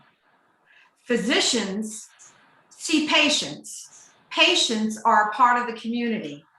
Patients are with healthcare providers. Patients are families. Patients are communities. Patients are a part of community organizations, and patients are a part of faith-based organizations. So we have, with the Cobb Institute, I am fortunate enough to have worked with Doctors Mitchell, Morgan, Price, Brown, and she's not a physician, but Tiffany Reed. We are a Cobb team, and we have been using our physicians to influence the community with the All of Us program. Among those communities of color, what is most important is trust. And physicians, we feel, who are at the top and most powerful ecosystem of trust, we have used our physicians at the Cobb Institute and the NMA in many, many markets, in many communities of color, to help us spread the word about the All of Us program. Next slide. It took us to conduct about 10 markets, about 8 focus groups, to come up with a variety of activities that the Cobb Institute and the All of Us program needed to do in order to begin to take the message to the community. The first thing we needed to do is to make sure that and ensure that a lot of your marketing materials and promotional materials resonate to the audience that you are targeting. This was very true, and we found this out through talking to many physicians in our focus groups. Many of them just basically said, and I have to read this quote, and I know you all can read, but it's powerful. Folks are looking for themselves. They don't care what the words say. People are visual. The impact of this is that somebody that I can relate to. Would like to see someone with more pigmentation. So, okay, there is someone there I can relate to. And this was from a physician. And basically show some Black faces, all of us as a subtitle. What about us as a group with a message? People like to see themselves in the piece that you're trying to communicate to. This is also true with many, many, many of the pieces that a lot of pharmaceutical companies out there today are trying to reach people of color. Well, now they're trying to take that message and make it resonate to the market that they're trying to reach. And it's very important. We did this with the All of Us program. We talked to the physicians in the Cobb Institute and the NMA, and we told the NMA about, hey, we need marketing pieces that resonate more. Well, this was a piece that they produced for us based on that finding. This is a piece that talks about the importance of research, that African Americans and Black Americans should participate in research and the reasons why. So this was phenomenal. And this was beginning to our total market across the United States, going into communities, partnering with communities, and partnering with organizations. Next slide. Not only did we conduct focus groups, but we also were able to partner with many healthcare institutions on various symposiums. One we did with the Moffitt Cancer Center. We did a great symposium a couple years ago. That was pre-COVID. We did lots of meetings in Philadelphia with Dr. Mitchell. We did workshops in San Diego. Surveys. Dr. Winston Price has the capability and the technology to produce surveys. And we presented those findings right in a lot of presentations that we performed in many of the cities across the United States, reaching the NMA regional meetings and regional programs and national programs. We involved a lot of physicians in our overall activities, which is very important because trust begins with the physicians when it comes to health. That's the first, they are the first people that a lot of people of color trust physicians first. So we figured, let's start with that message. This happened to be this shot here. This was a fun activity. It was in the Detroit market. We partnered with Henry Ford Health System and the Charles Wright Museum, African American History. And also students of Detroit Mercy were there. This is actually you, Dr. Morgan, talking to those students about the All of Us program. Again, it's not always the message, but it's the messenger. And they were open ears about listening to what the All of Us program had and what it meant to them. And this opportunity was great because it took Dr. Morgan to talk to these students, and what these students did was to go back and talk to more students. Again, a very powerful ecosystem. Next slide. We did non-traditional things too. We partnered with traditional organizations that had a history of having an event. And this happened to be in the Florida market, the Tampa Bay Black Heritage Festival. It had about 1,500 people at the event. We partnered with them. We were able to donate and provide sponsorship so that we can provide some financial capability to their organization. We used a lot of the All of Us materials to bring attention to our area. And again, you see on the right side, A lot of community organizations, we had an opportunity to touch. We had an opportunity to engage. We had an opportunity to educate many about the All of Us program. And it starts with that. And unfortunately, we're in a COVID pandemic right now. So obviously, we were not capable at this particular point to have that engagement, but it's soon and hopefully it will open up soon. But digital did give us an opportunity to do that. It did that by having a lot more people participate. Today, we have a lot of participants on this virtual presentation. So we continue to reach out. We continue to build our relationships. We continue to use what is powerful in people of color, and that is word of mouth. Word of mouth is the most powerful form of communication. And we've been influencing our physicians with the All of Us program, as well as with the Cobb Institute, to get the message out about the All of Us program and what it means to you and how you should participate and sign up for the study. I'm sharing with you, next slide, I'm sharing with you these moments and times. This happened to be at the Moffitt Cancer Center. This was a symposium that consisted about 400 people who attended. Dr. Morgan is there with Dr. Brown, I also see there, and some other physicians, Dr. Lee Green. I see you, Dr. Winston Price, too. We had a great turnout. We had an opportunity to engage a lot of participants who attended the symposium, asking very good questions, and feedback was phenomenal. Next slide. We were in Memphis. This was literally outside, and the wind was, this day was so windy. It was difficult to keep all of the tents and the flags up that day. But the showing was great. It was an open field. There were tables and tents all over the place. This has happened to be right before the event because the wind was so strong, and I didn't want everything to blow around or away before I could take a photograph. But we partnered with them.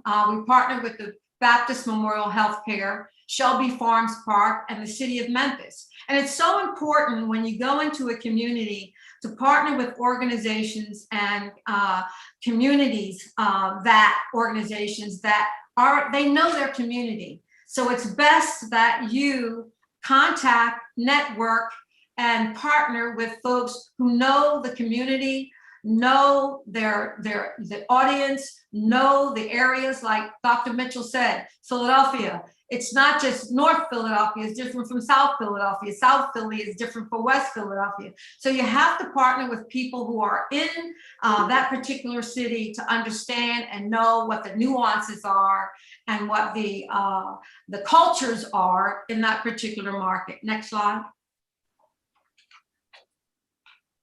We also went to Houston market, and this was a small organization. However, we made such a big impact.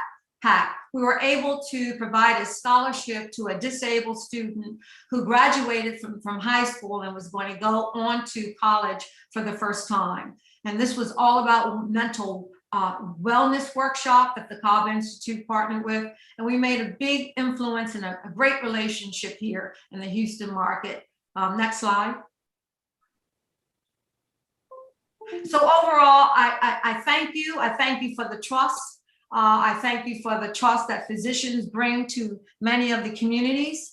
It's been researched, it's been found, it's been presented that physicians are a trusted influence to many communities of color, and they listen to physicians. And I am fortunate to work with phenomenal physicians who have had the opportunity to help me be successful in many of the markets that we have serviced across the United States for the All of Us program. And I thank you with that. Thank you, Conchita. And Dr. Maxey, thank you so much. We turn it back over to you and your moderators. Thank you for bringing the Cobb to the Black Health Trust. You're truly a part of that. And more we need to find all these ways of working together to empower what our missions are. Dr. Neighbor Stevens, you had some questions from the chat.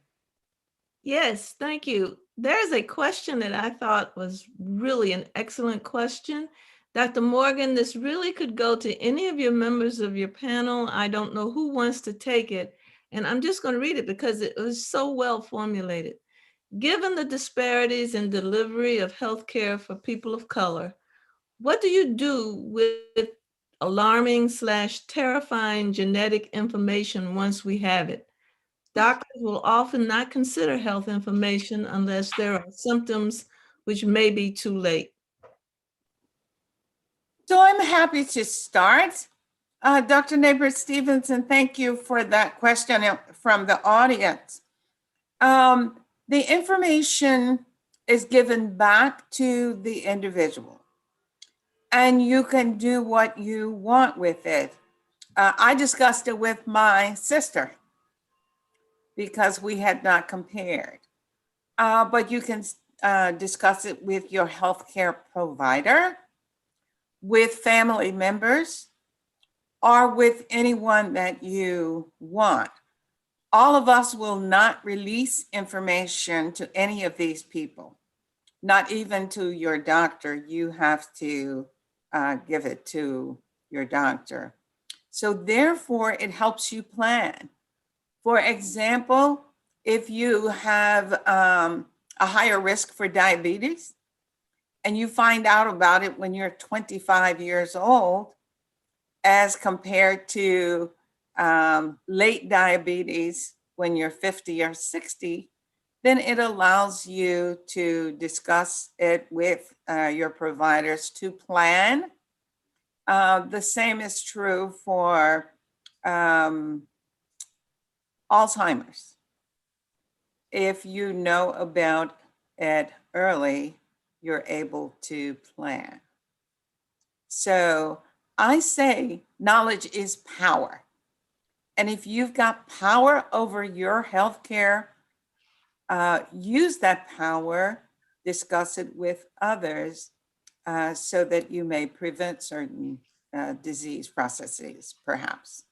Yeah, I don't know, Dr. Morgan?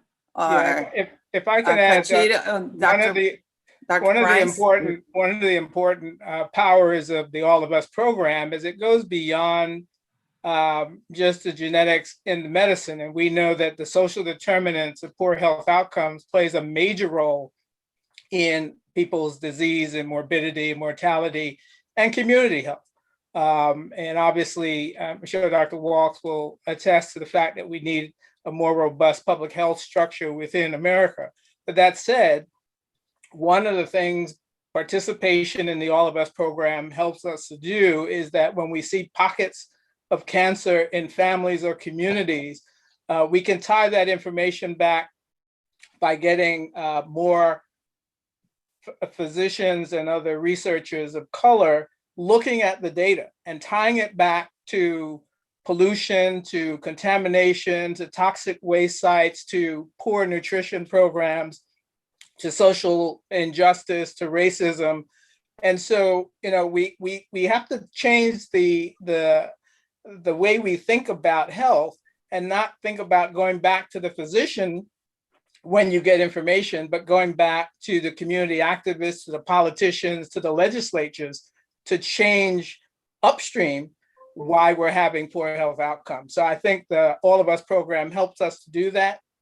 And through the Cobb Scholars Program and other initiatives, we want to get more people involved in looking at that critical data on those right now 400,000 individuals who have shared their information, both health and their social environment.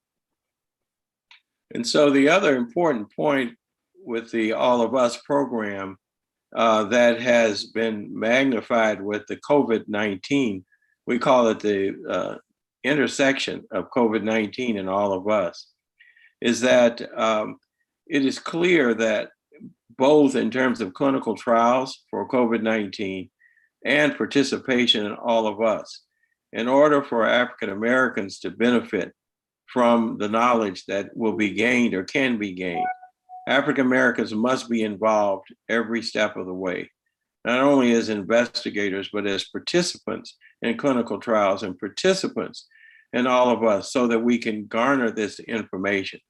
So there may be times when we don't want to personally know about our genetics, and you have the option of opting out. I mean, if you don't want to know what's on your report card, as long as you can still graduate from high school, I guess it's okay. But most of the time, it's most beneficial for us to know what's on our report card. But more importantly, for our family's sake, it's important that we participate and we understand what information there is so we can make adjustments and do whatever we need to do to make things better for our families and for our community.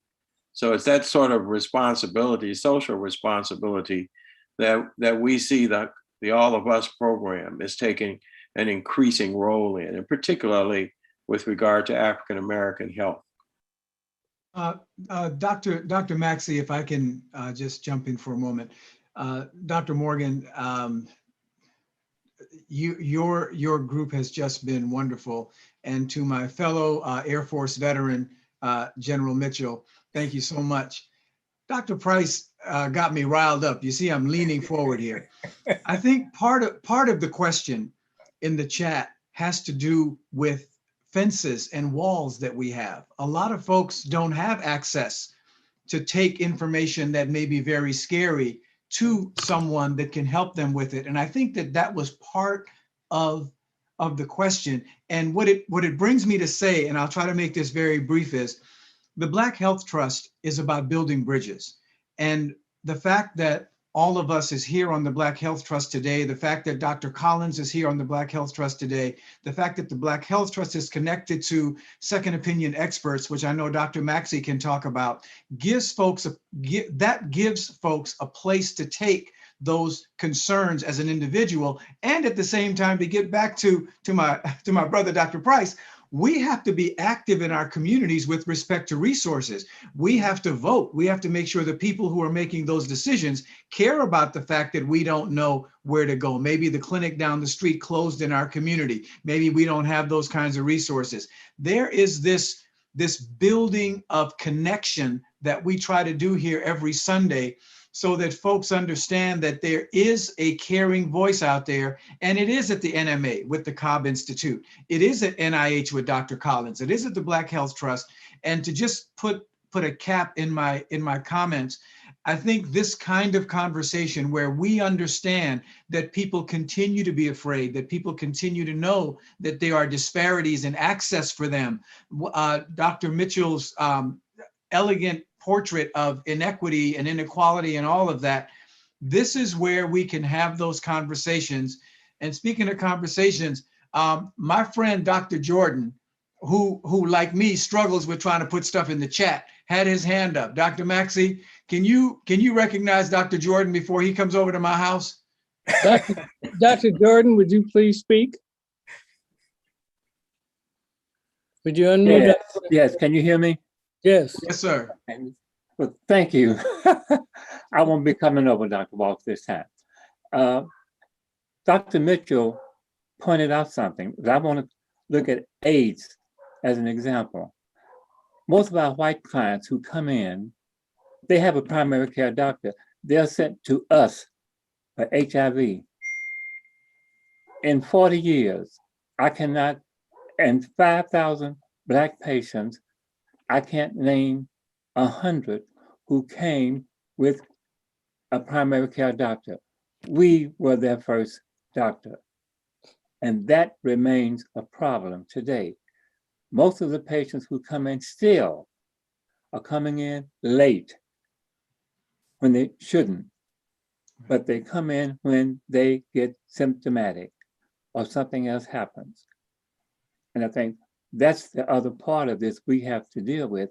A lot of Black patients do not have a primary care. Going to an ER, going to an urgent care center is not being in the healthcare system. And that's what too many of us do. Well, thank you, Dr. Jordan. Everybody knows that Dr. Jordan interviewed me for my internship, so we go. I was 15 years old then. That's why I did it. We go way back. Dr. Morgan, I thank you for bringing this wonderful program to us by the Cobb Institute. And bringing at one time 3 NMA past presidents. I noticed the chair of your board, Dr. Bailey, is on too. I have to recognize him for 30 seconds to say hello, Dr. Bailey, and also thank you, Ms. Burpee. Dr. Bailey? Is he unmuted? I am now, absolutely. So thank you very much. Appreciate my 30 seconds, Dr. Maxey. Goes without saying, I've been just very pleased with my 7 years on the CAR board and 2 as the board chair. As all have pointed out, Dr. Morgan's leadership and our entire team has just done really a superlative job in addressing, I think, our mission of working to eliminate healthcare disparities. I kind of first became aware of the CARB and engaged with it when I chaired the Commission to End Health Disparities that the NMA and AMA worked together on, actually started by Randall Maxey in 2009. I was in a role in 2011, and Randall Morgan then, representing the CARB, was a strong, I think, voice of advocacy for our issues, these very issues. So I think it continues, I think, in a long legacy of Doug Montague CARB. I didn't have the pleasure, as Dr. Max and Dr. Morgan had, to learn anatomy under Montague CARB, but I wish I had, because the reality is you guys have some history that gives you, I think, a passion for taking care of people in our community. I think that's essential. We plan to continue working very diligently going forward as a CARB. Thank you, Dr. Maxey. Thank you very much. Before we close, what Conchita said inspired me. We have to recognize some of the messengers that we have. Simon, find the slide for the talk on long haul, if you could. We've been very fortunate to partner. I don't know if Dr. Moro Salafu is on the line. Is Dr. Salafu on? He was, but I don't see him now. Okay. We've been able to partner with Dr. Moro Salafu, who's the chief of medicine at State University of New York Downstate Medical Center. And we have put together the first international symposium on the long haul syndrome, which will be held on the 25th of June virtually. And we have a wonderful program planned. We expect it to be an annual program and large. And Dr. Morgan, I'm going to enlist your help with some of the speakers that we want on long haul program. Simon, did you find that flyer? If not, that'd be great, Dr. Maxey. Well, that's very good. And in addition, I wanted to recognize we've had a lot of help with the Black Health Trust. We just got our 501c3, and a lot of help has been given by the law firm of Mr. Ed Cook, who some of the other past presidents will know was for years the general counsel of the National Medical Association. I don't know if Mr. Cook is on, but he has a law firm headquartered in the Washington, D.C. area, and he's been extremely helpful to us. So we have a program next week. On the 9th, we're going to be speaking about a number of issues. We are anticipating Dr. Griffin Rogers, who is the director. Oh, here's our slide. No, that's not it. Dr. Griffin Rogers, who runs the NIH Institute of NIDDK, which controls kidney disease, diabetes, anemia, and a number of other things. We expect him to be with us. And the program will be brought by Dr. Arnie. This is our first international conference here. So save the date, June 25th. It's going to start at 8:30 a.m. Pacific time, run through the afternoon, and it should be a wonderful, beautiful meeting. Dr. Maxey, as you develop that program, please reach out to Dr. Camille Clear. As you know, she's recently the chair of OBGYN at Downstate Medical Center and the Region 3 chair for the NMA. Okay, I will. And also, I'd like to suggest a meeting between Dr. Motley and Dr. Morgan on the issue of artificial intelligence and Dr. Price. He has something that I think our two groups should talk about. And I'll make sure we share the numbers on that. Dr. Neighbor Stevens and Dr. Walsh, anything before we close? I don't have anything from the chat that I need to bring forward. I just want to thank everyone for coming today and thank all of our wonderful presenters. We have had such an enriching conversation today. I actually am leaving today with a few things that I want to meditate on myself. And I look forward to seeing everyone again next week. Dr. Walsh? Ditto, Dr. Neighbor Stevens. Yes, Very Dr. good. Walsh. Very good. I think I saw Ms. Brenda Lee Yeager. I'm gonna ask her to take us out in the spiritual sense. And also I saw Reverend Pointer. After she takes us out, I'm gonna ask you to say a brief benediction. Ms. Brenda Lee Yeager.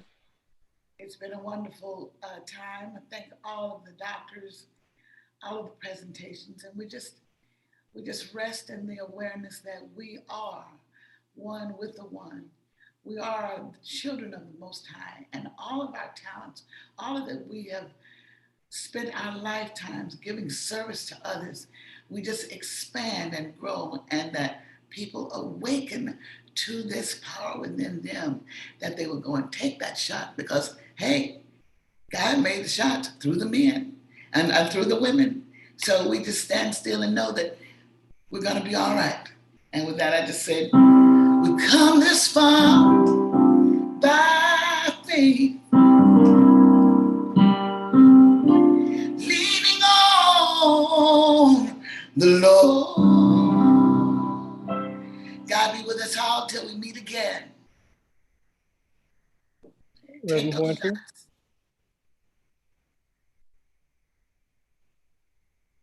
I'd like to thank Mr. Simon Cooper. I'd like to thank Mr. Skylar Maxey. And I'd like to also thank Ms. Stevens very much, our virtual assistant, and all the others who help the Black Health Trust go every week. Thanks, everybody. Have a good evening. Good day, everyone. Bye. Yeah. Thank you so much.